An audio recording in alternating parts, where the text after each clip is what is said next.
Hi. So now that we have the fundamental theorem of calculus, let's see if we can understand it even a little bit better. So what is the fundamental theorem of calculus? The integral from a to b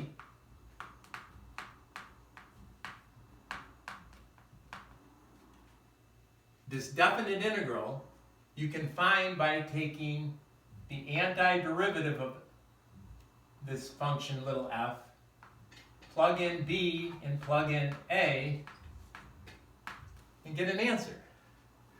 And it's important to know that when you take this exact signed area between the function and the x-axis, you get an assigned area. It's a number. This is a number, not a function. And it doesn't really matter what we call the letter x. That could be f of t or f of m. Doesn't really matter. Now, an a and b are numbers, and x in this case is this dummy variable. What would happen though if I just take the b and put in a variable, x? And let's just call this, since we can call it anything, I don't want you to get confused between, if we kept this x and this x, they would be different x's. One would be a dummy variable. This one turns out to be a real variable, because for different values of x, you're going to get different values of this expression. So what we have here is a function of x, not a function of t. It's a function of x. And you can see what it's going to turn out to be if you use the fundamental theorem of calculus. It's going to be f of x minus f of a. So it's not just any old function of x. It's one of the many antiderivatives of the function little f of x. Because look at, big F is the antiderivative of little f. And what is f of a? F of a is a constant. So what we really have is this antiderivative function plus c. So it's just one of this family of antiderivative functions. So now we kind of see, all first half of the year, we've been having functions and taking the derivative and getting a derivative function, which found the slope of the curve at any point x. Now we're finding out that what antiderivative functions do is they find the signed area between some point a and whatever x you plug into it. They're functions of what you plug into it. And different values of a are going to give you different values of c. So they give you different members of this family. So basically, that's what Calculus 1 is all about. Two things: derivative functions, and then these antiderivative functions that find the signed area. One finds slope, the other finds signed area. And we're going to be concentrating now on this second type of function. So, let's look at what we could do with this. We could say, as an example, say we take the function y equals 2x.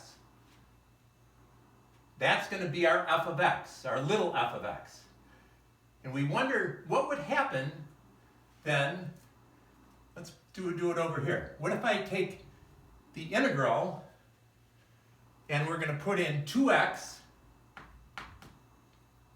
and this is, and let's just, in fact, let's call it 2t, so just so we don't we could call it 2x, 2t, 2m, it doesn't matter. Just so we don't get mixed up between our variables, let's call it 2t. And let's pick one of the antiderivative functions of the function f of x equals 2x. We'll start with 1. And then we'll go up to x. So think about it. What we have here is one of the antiderivatives of the function y equals 2x. This function right here. And what does this function do? It should find the signed area between x equals 1 and whatever x value you put in for it. Let's see what the fundamental theorem would say on this. The antiderivative of 2t is t squared, and you're going from 1 to x. So if you put x in, you get x squared minus 1. So what we're saying is, this is one of the antiderivatives of the function 2x, x squared plus c. And this is just another way of writing it. So this and this are really the same thing. They're both one of the antiderivative functions of the function y equals 2x. And what should they do? They should find the signed area between 1 and whatever x value you put in there. Well, let's look at it both ways, both from the function and from the geometry. What is the signed area from 1 to 1? Well, we know that's 0. And there's x equals 1. Well, what happens when you put 1 into here? You do get 0. Well, let's put a different value in for x. What if you put 2 in for x? What's the signed area from 1 to 2? If we look at it, we've got this is 1 by 2, and this is 1 by 2. So altogether, the total signed area would be 3. Well, what happens when you put 2 into here? 2 squared minus 1 is 3. Both give the same thing. Let's try it once more. What if you go from 1 to 3? What if you put 3 into this function?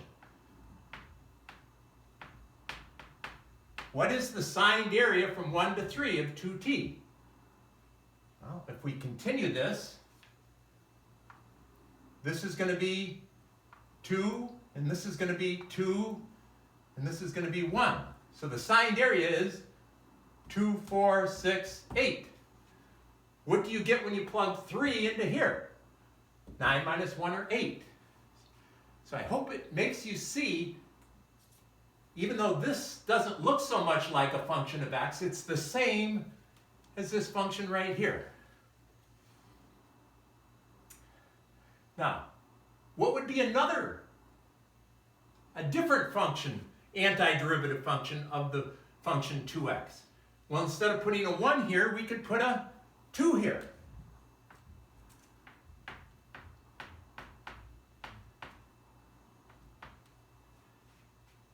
And this is one way of writing it. What's another way of writing it? You take the antiderivative, plug in 2 and x, and if you put x in for t, you get x squared minus 4. So what we're saying is this and this are a different antiderivative function of the function 2x. Well, let's try it, and we'll go a little quicker this time. What happens when you put 2 in for x? The integral from 2 to 2 geometrically would be 0.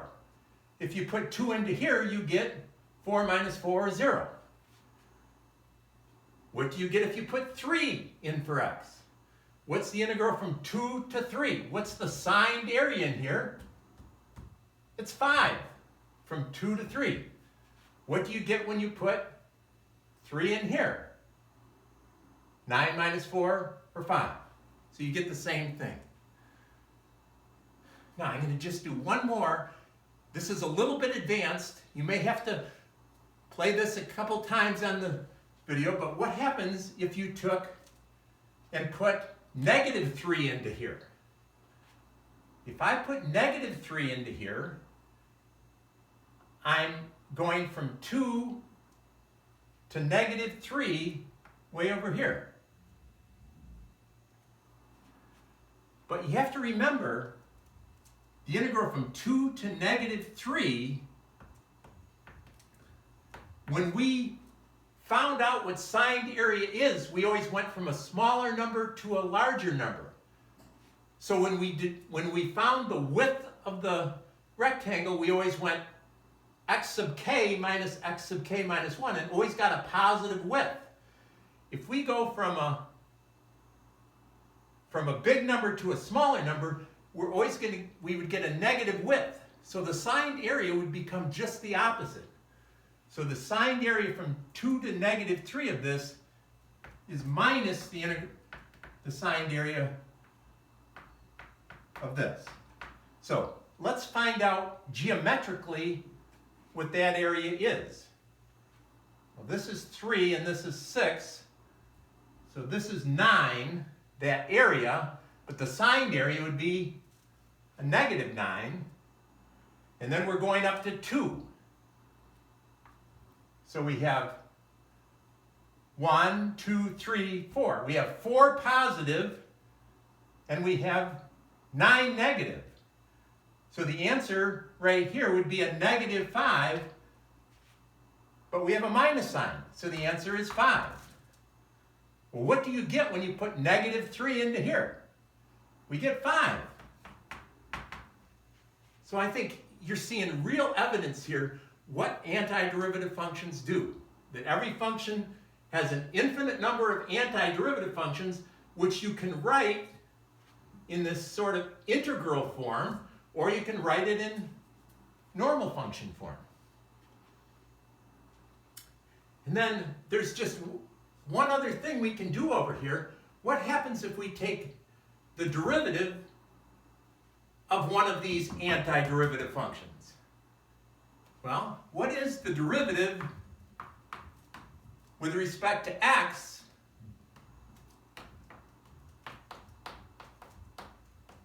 of this? Well, it would be the derivative of this. What's the derivative of big F?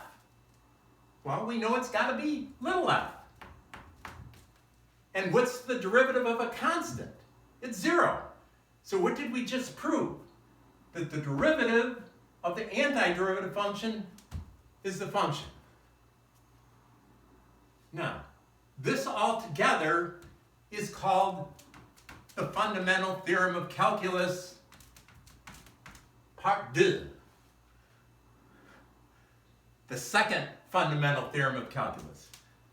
So, it doesn't seem that unusual that the derivative of an antiderivative should be a function. The thing that really makes this so amazing is the antiderivative function is really finding signed area. And the connection between what derivatives are and what signed area are. So anyway, that's the Fundamental Theorem of Calculus, Part 2. So, let's just look at a couple examples how they could check to see if you understand that second fundamental theorem of calculus. So, say it says to find the derivative with respect to x of this. Well, what is this thing in here in red? This is f of t dt. T is a dummy variable, x is a real variable. So this is a function of x. And it's not just any function of x, it's one of the antiderivatives of this function right here. So what I'm asking you to do is to take the derivative of this. Well, there's two ways of doing it. One way we could go back and just forget about the derivative for a minute, just find out what this middle part is. So the antiderivative of 3t squared would be 3t cubed over 3 plus t, and you go from 2 to x. So if you plug in x, you get x cubed plus x, and then minus, when you plug in 2, you get 8 plus 2 is 10. So this right here is just another way of writing this antiderivative function. It's one of the antiderivative functions of this. But now what happens when you take the derivative with respect to x of this? You get 3x squared plus 1. Now, did we really have to go through all that? We've already proved that the derivative of an antiderivative function is just going to be the function. And since we knew that this was the antiderivative of this function, or one of them, we could have just gone right from here to that answer, if you really understand and believe the Fundamental Theorem of Calculus Part 2. Now, at least this way we could have done it either way.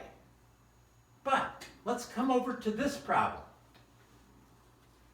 I don't think we're trying to take the derivative of this function here. I don't think anybody in the world can take the antiderivative of this function to plug those two numbers in. We really can't do the Fundamental Theorem of Calculus Part 1. It's such a strong theorem, but we still have to be able to take the antiderivative, and that is so complicated that there isn't any technique existing that'll do it. So if somebody said, put this in better terms, put it in a form that we're more comfortable with, you couldn't do it. But this is one of those rare cases when you have to do an extra step. It makes it much easier. Because what you can say is with this whole thing y is one of the antiderivatives of the function secant of x times x to the 3/2 over the cube root of x squared minus x. If you understand that, you've got an answer. The derivative of one of the antiderivatives is just the function. A much harder problem than this one, but if you do it using the Fundamental Theorem of Calculus Part 2, it's about the same amount of work. You're basically just replacing the t with an x, but I want you to understand why that works. Okay, let's just do a couple more examples.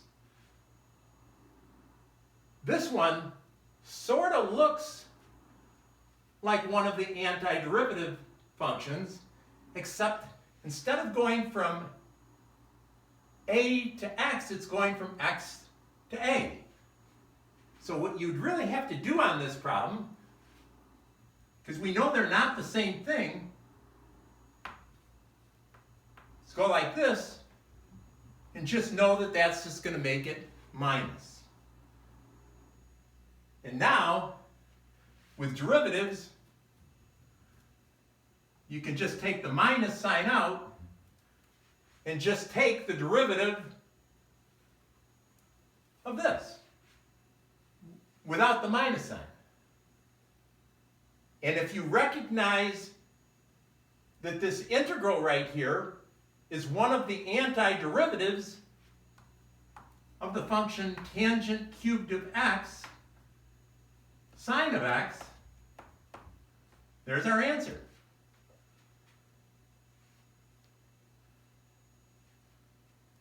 We used u instead of t, but remember, this is a function of x. The u really doesn't come into play in this whole picture. It's a dummy variable.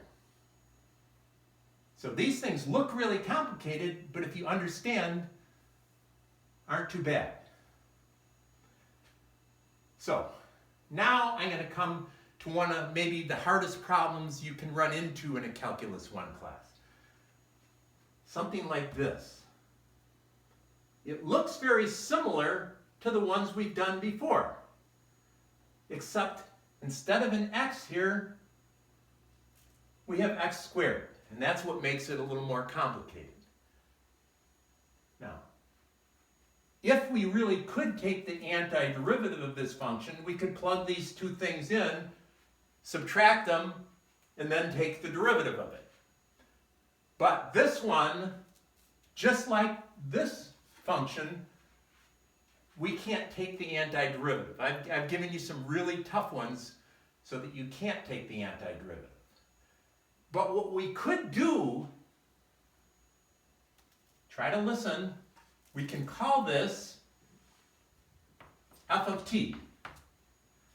And we're going to make up what its antiderivative is. We can't actually take it, so we're going to call the antiderivative of little f of t big F of t. So what we're going to say is the antiderivative of this is big F of t, and then plug in and get f of x squared minus f of 17. And that would actually be the answer to this antiderivative, except why is it kind of useless? Because it's got a made-up function in it. So what we're going to do is say, luckily, that's not what they wanted us to find. They didn't want us to find this in a nicer form.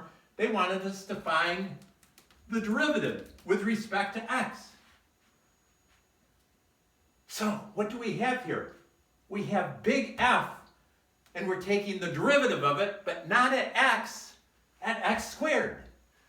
So what do we do when it's not x? We have to do the chain rule. So we have to say, we take the derivative of f, and what are the two things we do with the chain rule? Instead of putting in x, we put in what the function is, and then multiply by the derivative of the function. And the derivative of big F of 17, no matter what big F is, when you plug in 17, you're going to get a constant, and when you take the derivative of a constant, you just get 0. So that's our answer. It still has this made-up function, but what do we know the derivative of this made-up function is? We know it's little f of t, because it's the antiderivative. So that means I can write this f of x squared times 2x. And now I go back to what f was. F is this function, right? Here. So what do I get when I go f of x squared? I put x squared in for t. So I get x squared cubed cosecant to the 4th power of x squared, and then I have to multiply by 2x.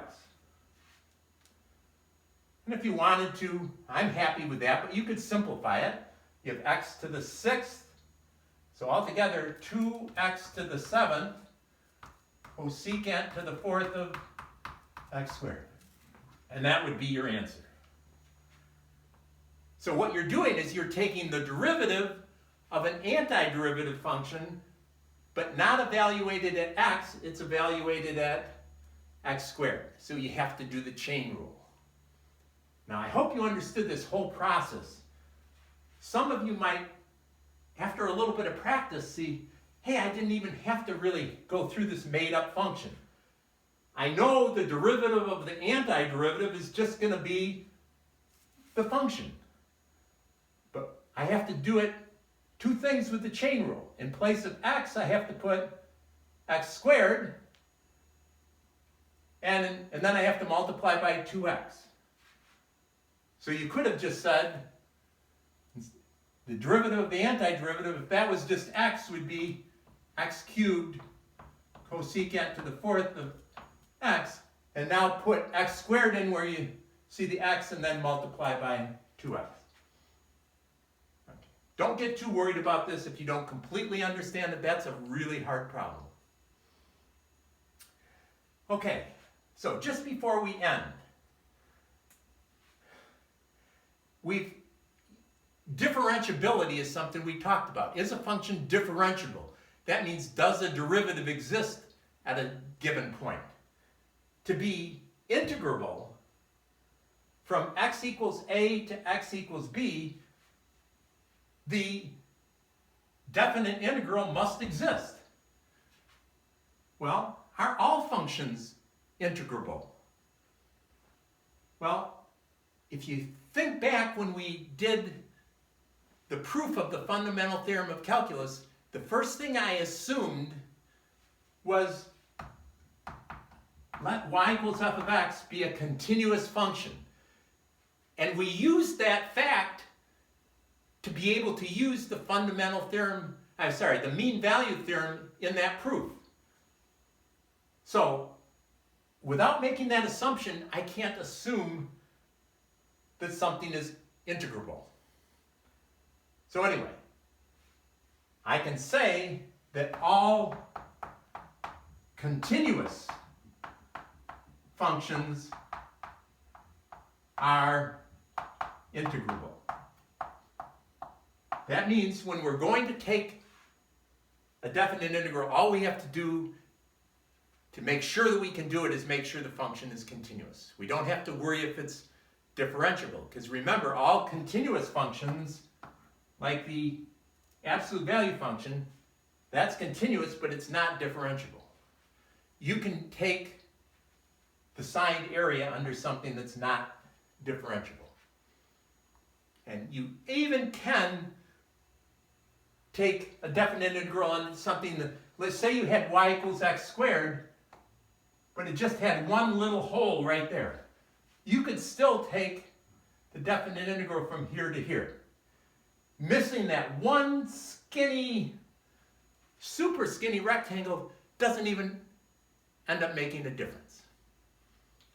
So anyway, there was a lot in today's talk. Maybe that's one that you should play a second time.